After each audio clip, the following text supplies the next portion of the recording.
স্পষ্ট করে বলে দিতে চাই, ভারতের যারা সেপারেটিস্ট আছে বাংলাদেশে আমরা তাদেরকে আশ্রয় প্রশ্রয় দিয়ে যে সেভেন সিস্টার রয়েছে সেটাকে বাংলাদেশ থেকে ভারত থেকে আলাদা করে দিব। এই স্পাইনলেস মেরুদণ্ডবিহীন ইলেকশন কমিশনার, আমরা এমন একটি বিচ্ছিন্ন ঘটনা তোমার সাথে যেন ঘটে সেটির অপেক্ষায় থাকলাম। আমার ভাই হাদি যে অনন্তকালের উদ্দেশ্যে যাত্রা করেছে, আমার ভাই হাদিকে আর খুঁজে পাওয়া যাবে না। ক্ষমতার জন্য, গদির জন্য, মন্ত্রণালয়ের জন্য যারা দিল্লিকে কিবলা দিচ্ছে, এই বাংলাদেশের স্বাধীনতা তারা তৃতীয়বারের মতো বিক্রি করে দেওয়ার প্রস্তুতি নিচ্ছে। আমাদের দেশে যারা অস্থিতিশীল পরিবেশ তৈরি করতে চাচ্ছে, হাদি ভাইকে যারা করেছে, নির্বাচন যারা বানচাল করতে চাইছে, দেশের পরিবেশকে যারা অস্থিতিশীল করতে চাইছে, সীমান্ত যারা আমাদের ভাইদেরকে বোনদেরকে মেরে ঝুলিয়ে রাখে, তাদের আশ্রয় এবং প্রশ্রয়দাতা পৃষ্ঠপোষকতা দিচ্ছে ভারত। ভারতকে স্পষ্ট ভাষায় বলতে চাই, যারা আমার দেশের সার্বভৌমত্বকে বিশ্বাস করে না, যারা আমার দেশের সম্ভাবনাকে বিশ্বাস করে না, যারা ভোটাধিকারকে বিশ্বাস করে না, মানবাধিকারকে বিশ্বাস করে না, যারা এই দেশের সন্তানদেরকে বিশ্বাস করে না, আপনারা যেহেতু তাদেরকে আশ্রয় প্রশ্রয় দিচ্ছেন, কথা স্পষ্ট করে বলে দিতে চাই, ভারতের যারা সেপারেটিস্ট আছে বাংলাদেশে আমরা তাদেরকে আশ্রয় প্রশ্রয় দিয়ে যে সেভেন সিস্টার রয়েছে সেটাকে বাংলাদেশ থেকে ভারত থেকে আলাদা করে দিব। এই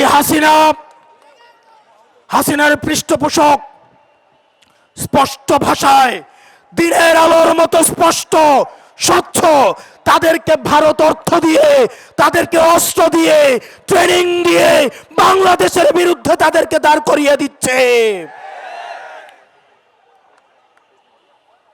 আমাদের ভারতের বিরুদ্ধে একটি পার্শ্ববর্তী দেশ বলার কোনো সুযোগ নাই।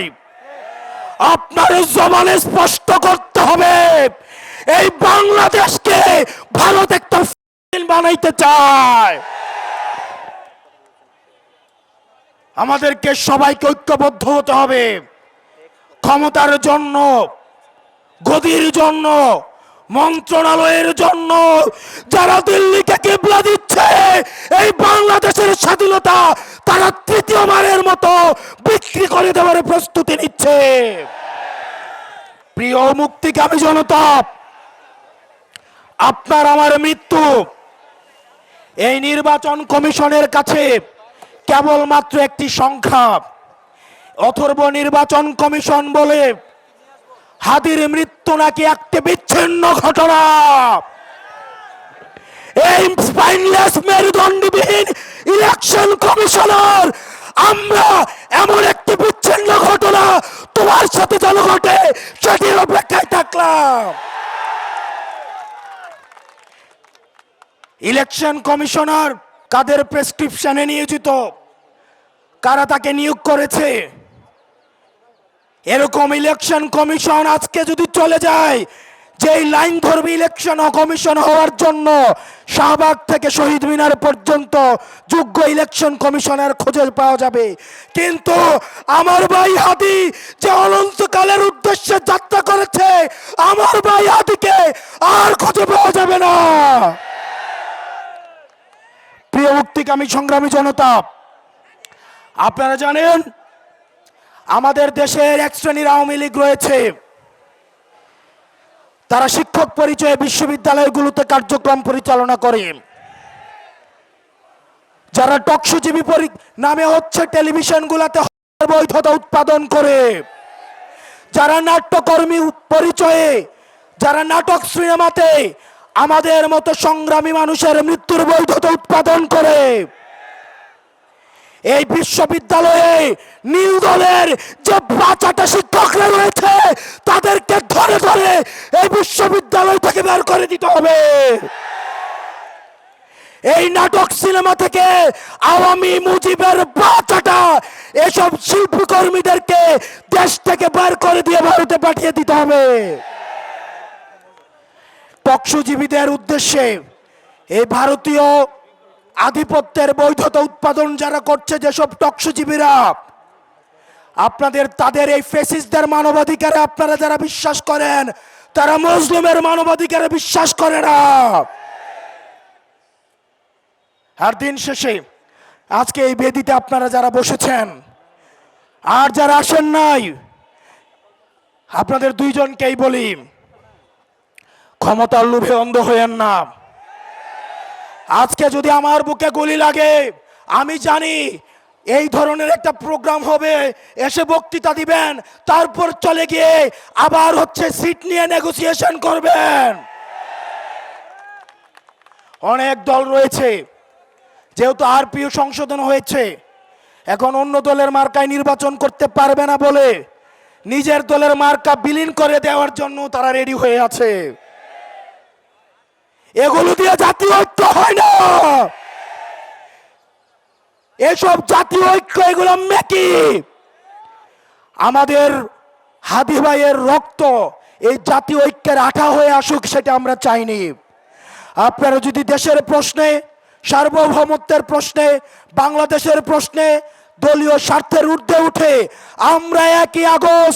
আমরা 3 আগস্ট 2024 সালে এই শহীদ মিনারের বেদিতে দাঁড়িয়ে যেভাবে আমরা ফ্যাসিবাদের বিলোপ এবং নতুন রাষ্ট্র ব্যবস্থা বিনির্মাণের যে এক দফা দাবি দিয়েছিলাম, আমাদের সেদিনের মতো আবার ঐক্যবদ্ধ হতে হবে। ও ইনকিলাব, ইনকিলাব, দিল্লি না ঢাকা, দিল্লি না ঢাকা, ইনকিলাব, ইনকিলাব, আপোষ না সংগ্রাম, দালালি না রাজপথ, দালালি না রাজপথ, আপোষ না সংগ্রাম। আমরা সবাই হাদি হব, যুগে যুগে লড়ে যাব, আমরা সবাই হাদি হব। প্রিয় সংগ্রামী বন্ধুগণ, প্রিয় সংগ্রামী বন্ধুগণ, আপনাদের দৃষ্টি আকর্ষণ করছি, আপনারা আমাদেরকে সহযোগিতা করুন। আমরা মনে করি আজকের এই প্রোগ্রামে যারাই উপস্থিত হয়েছেন তারা সবাই ওসমান হাদিকে অন্তর থেকে ভালোবাসেন, এবং যারা আমাদের নির্দেশনা মানবেন না, আমরা আপনাদেরকে সন্দেহের চোখে দেখব। সুশীলতা অনেক আমরা দেখিয়েছি, আর কোনো সুশীলতা চলবে না। ওসমান হাদির 10 মাসের সন্তান মাত্র আব্বা আব্বা বলে ডাকে, ওসমান হাদির কণ্ঠে সেই আওয়াজ পৌঁছে না। আমরা ঘোষণা করছি, আওয়ামী সন্ত্রাসীদের কোন সন্তানের আব্বা আব্বা ডাক আমরা তাদের কাছে পৌঁছাইতে দেব না।